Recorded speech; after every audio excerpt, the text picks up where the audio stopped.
अस्सलाम वालेकुम viewers, I am your host Hira Ashraf and welcome to my channel.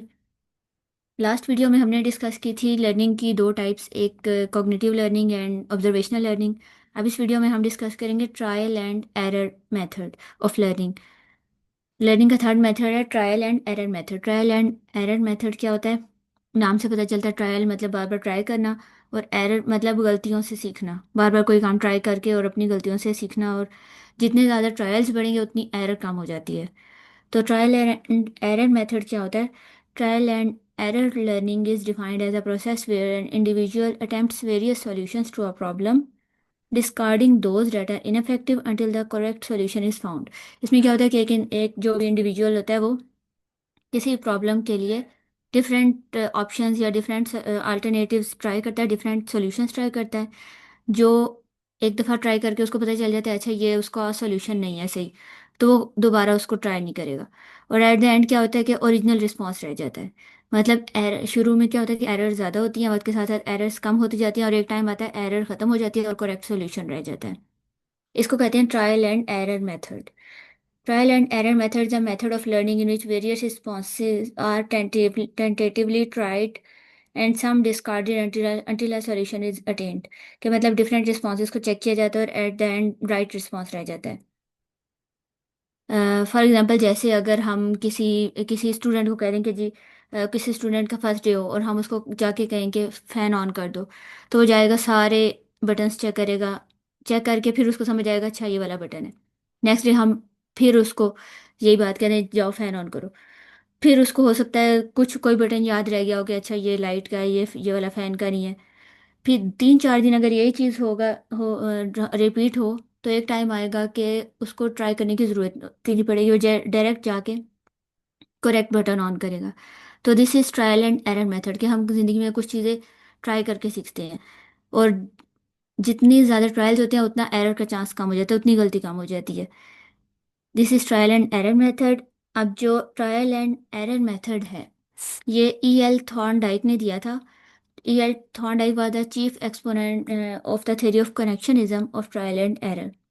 Theory of connectionism है कि चीज़ों को कनेक्ट करके सीखना, कि हम सीख लेते हैं कि कौन सा स्टिमुलस है तो हमने उसको कैसे रिस्पॉन्स करना है। He was an American psychologist who conducted stimulus response theory experiment with the help of animals. उन्होंने एनिमल्स पे स्टिमुलस रिस्पॉन्स एक्सपेरिमेंट किए थे। स्टिमुलस कहते हैं हर उस चीज़ को जिससे किसी ऑर्गेनिज्म में रिस्पॉन्स आए। लाइट होगी, हीट होगी, साउंड होगी, हमारे कानों में कोई ऊंची आवाज़ आती है हम कान बंद कर लेते हैं, या कोई हमसे बात भी करता है, वो भी स्टिमुलस है। हर वो चीज़ जिससे किसी ऑर्गेनिज्म में रिस्पॉन्स प्रोड्यूस हो, डेट्स अ स्टिमुलस। और रिस्पॉन्स कहते हैं रिएक्शन ऑफ द इंडिविजुअल। किसी भी इंडिविजुअल का जो आगे से रिस्पॉन्स रिएक्शन होगा उसको रिस्पॉन्स कहते हैं। तो इन्होंने स्टिमुलस रिस्पॉन्स थ्योरी पे काम किया था कि स्टिमुलस रिस्पॉन्स जो होते हैं उनका आपस में कनेक्शन होता है। अकॉर्डिंग टू थॉर्नडाइक, और learning occurs through the formation of bonds और कनेक्शंस बिटवीन स्टिमुलस रिस्पॉन्स। के लर्निंग कैसे होती है कि जब हम खास स्टिमुलस का कनेक्शन जोड़ लेते हैं खास रिस्पॉन्स से। अब अगर हम एक स्टूडेंट को ही कहते हैं कि जाओ लाइट ऑन करो, तो उसका एक उसके दिमाग में कनेक्शन बन जाएगा। जब वो 2-3 दफ़ा उसने ट्राई कर लिया उसको समझ आ जाएगा ये बटन लाइट का है, ये वाला बटन फैन का है। तो मतलब स्टिमुलस और रिस्पॉन्स का एक कनेक्शन बन जाता है कि क्या स्टिमुलस करेंगे करेंगे तो कौन सा रिस्पॉन्स आना है। एक बटन, लेफ्ट वाला बटन ऑन करेंगे लाइट ऑन हो जाएगी, राइट वाला बटन ऑन करेंगे तो फैन ऑन हो जाएगा। मतलब किस स्टिमुलस को हमने क्या रिस्पॉन्स करना है।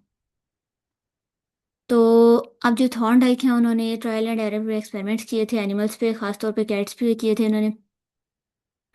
थॉर्नडाइक्स experimented on cats to illustrate the learning through trial and error. इसको समझाने के लिए उन्होंने कैट्स पे एक्सपेरिमेंट किए थे। तो एक्सपेरिमेंट में क्या किया था इन्होंने, एक a hungry cat was confined in a puzzle box, and outside the box a dish of food was kept. The cat in the box had to step on a lever to come out of the box.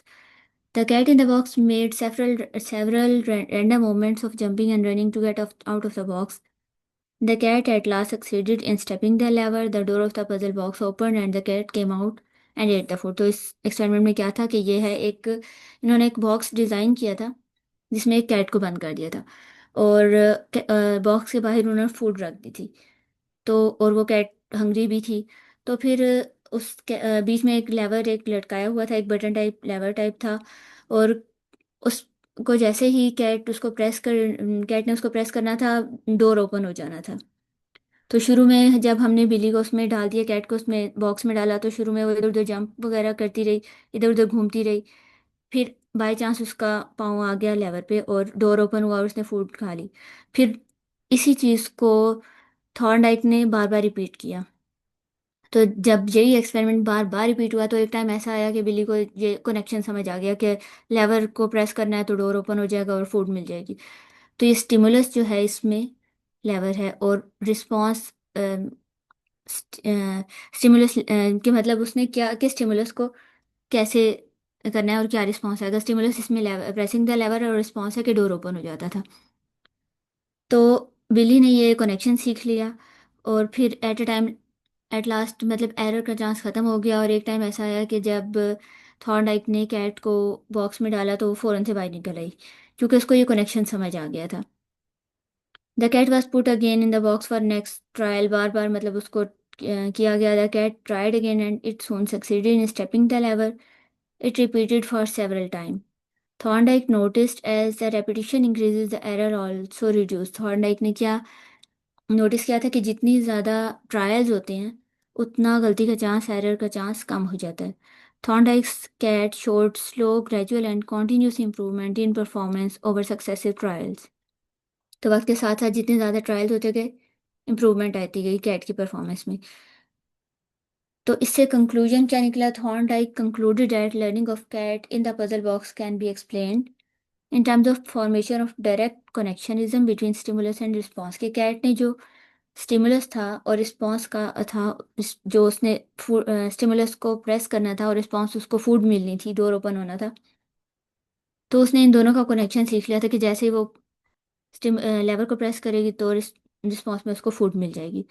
तो trial and error method में क्या होता है कि इंसान गलती करता रहता है, और फिर गलती करके वो सीख जाता है कि किस स्टिमुलस को उसने कैसे रिस्पॉन्स करना है, अपना रिस्पॉन्स सीख जाता है, और फिर गलती का चांस कम हो जाता है। लर्निंग का और इससे कंक्लूजन क्या निकलता है कि हमारी ज़िंदगी में काफ़ी सारी लर्निंग होती है थ्रू ट्रायल एंड एरर। अब एक इंसान एक जगह से किसी दूसरी जगह जाता है। शुरू में हो सकता है वो एक आध दफ़ा गलती कर जाए। एक टाइम जूं जूं गलती करेगा, नेक्स्ट टाइम उसको ये याद रहेगा कि लास्ट टाइम मैंने ये रास्ता गलत चुन लिया था, तो अब वो वाला नहीं लेना। तो इस तरह से अक्सर क्या होता है कि हम गलती करते हैं और उससे फिर नेक्स्ट टाइम एरर का चांस रिड्यूस हो जाता है और हम सीख लेते हैं। This is trial and error. आगे थॉर्नडाइक ने लॉज ऑफ लर्निंग दिए थे, जो कि तीन है मेनली। लॉज ऑफ लर्निंग में लॉ ऑफ रेडीनेस आ जाता है, लॉ ऑफ एक्सरसाइज आ जाता है, and law of affect. One by one discuss कर लेते हैं इसको भी। सबसे पहले आता है लॉ ऑफ रेडीनेस। नाम से पता चलता है कि इसके लिए रेडीनेस ज़रूरी होती है किसी भी काम के लिए, मतलब कुछ सीखने के लिए उसके लिए रेडी होना ज़रूरी है।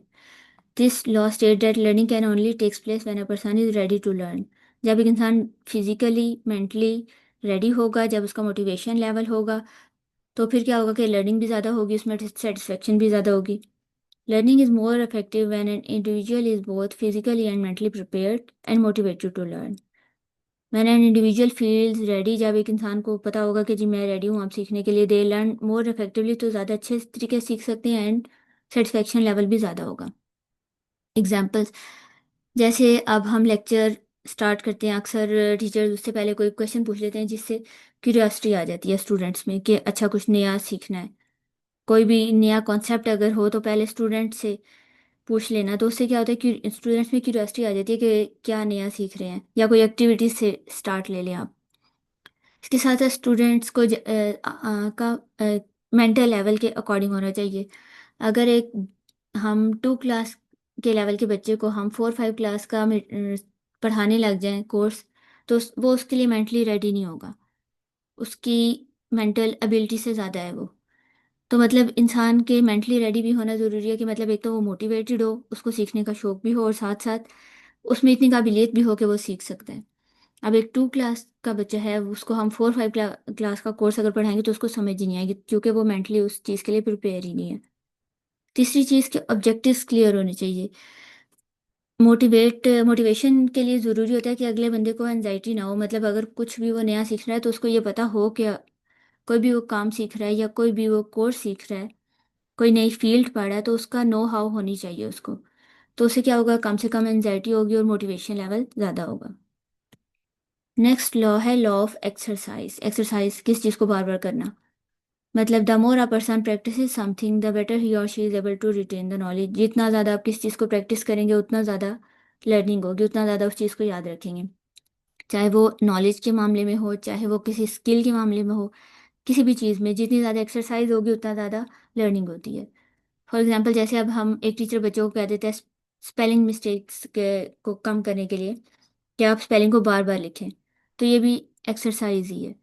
और जितनी ज़्यादा ट्राई एक्सरसाइज होगी उतना एरर का चांस भी कम हो जाएगा और लर्निंग भी ज़्यादा होगी। थर्ड लॉ है लॉ ऑफ अफेक्ट। अफेक्ट कहते हैं रिस्पॉन्स को, रिएक्शन, एंड में जो रिजल्ट मिल रहा है। तो according to this law it is a basic principle of learning which state that learning is controlled by its consequences. Consequences means results, कि learning depend करती है उसके रिजल्ट्स पे। द इफेक्ट और कॉन्सिक्वेंसेज ऑफ अ बिहेवियर और response affects learning.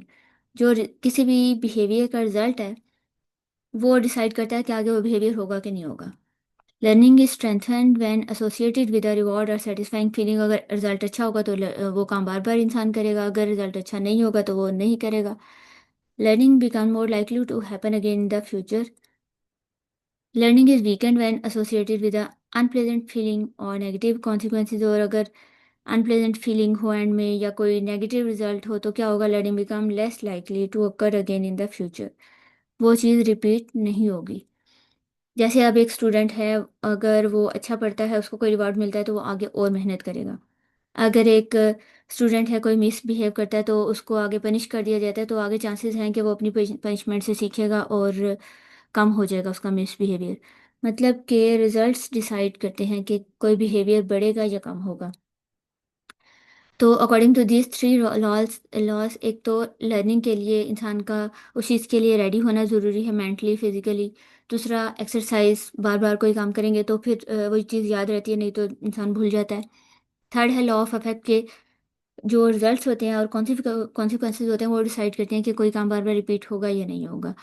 तो ये तीन लॉज थे जो कि थॉर्नडाइक ने दिए थे। यहाँ पर ये टॉपिक ख़त्म होता है। आगे फोर्थ टाइप जो है लर्निंग की, क्लासिक जो कंडीशनिंग है, वो इंशाल्लाह नेक्स्ट वीडियो में डिस्कस करेंगे। अगर आप चैनल पर नए हैं तो लाइक और सब्सक्राइब करना मत भूलिएगा। अगली वीडियो तक के लिए अल्लाह हाफिज़।